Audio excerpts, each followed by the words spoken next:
There's snow on the ground here. It's a week into April. Easter is soon here.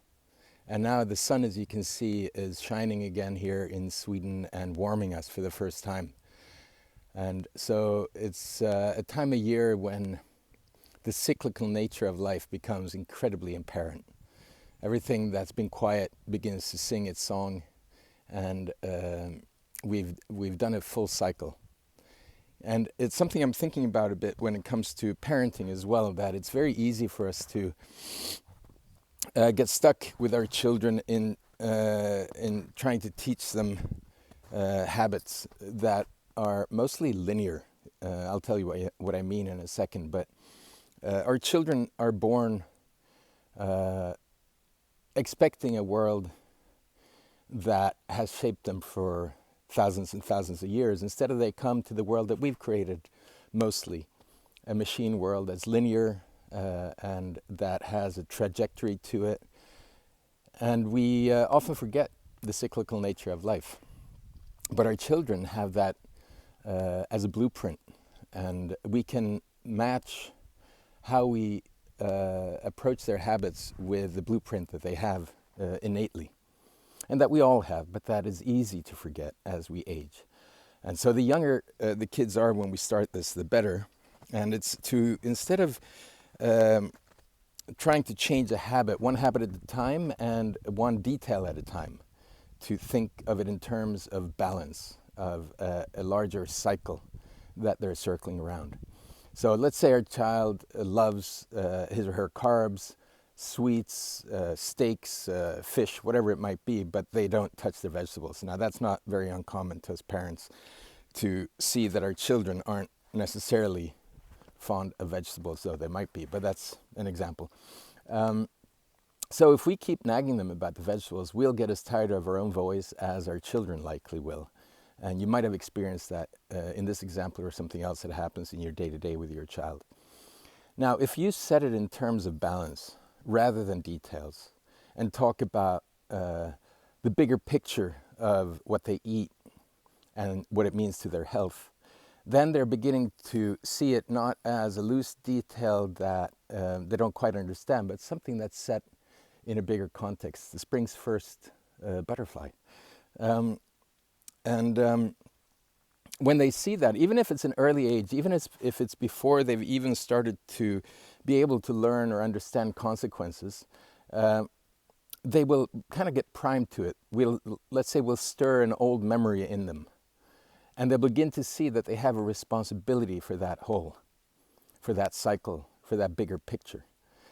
And that's ultimately what we're doing, isn't it? We are raising children to become mature, responsible adults with free will. Responsibility, meaning, of course, how they respond, the ability to respond to something. The ability also to take responsibility for a bigger picture than the details might suggest. So balance rather than details. Of course, the details are important, but contextualize them. So let's say your child then has an understanding of this from an early age, and they reach their early teens, late childhood or early teens, and they are, as many children today are, in front of screens, cell phones, computers, Xboxes, whatever it might be. And now if we nag about them spending too much time and we want them to spend less time, that's going to become oppositional or binary or us against them. And if instead we already have established a language of balance, then we can put that in the context of balance. What does your body need? What does your heart need? What does your soul, your spirit, your emotions need that it's not getting from this? And we can guide them, we can orient them to some things that could be helpful, but hopefully as they age, they understand their responsibility for their health, for their well-being, for their wholeness, for their healing. All the words are related, of course. And so remember the cyclical nature of life, and remember the importance of balance, the bigger context. Now, balance, of course, is not equilibrium. Things don't stay put because they're balanced. With balance, we mean something like the returning sun. The year circles around, the sun rises and sets. And I like to think of it that way, because that's what I see. But the sun rises and sets, it disappears and comes back.